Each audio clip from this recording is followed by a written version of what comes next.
পোস্তর বড়া করে দেখাচ্ছি। পোস্তর বড়াটা পেঁয়াজ কুচি, লঙ্কা কুচি আর লবণ দিয়ে করতে হবে। বাঙালিদের পোস্তর বড়া फेवरेट। मैं तृप्ति हूँ, পোস্তর বড়া খাकर তৃপ্ত হয়ে যাওगी।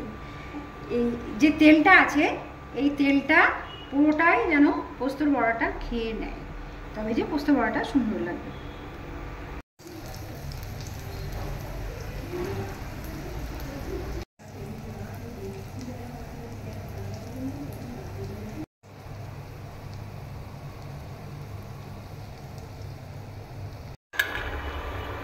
টক ডাল, মুসুরি ডাল দিয়ে টক ডাল শরীরের জন্য তো ভালো বটেই, কিন্তু ডালটা করার সময় না চিনি কিন্তু একটু দিতেই হবে, না হলে পরে খুব টক হয়ে যাবে। ঠিক আছে, থ্যাংক ইউ। বলো তো আর সে তুমি মুক্তি দেখে। মুসুরি ডালের সাথে পোস্তর বড়া, টক ডাল পোস্তর বড়া, ফাটাফাটি।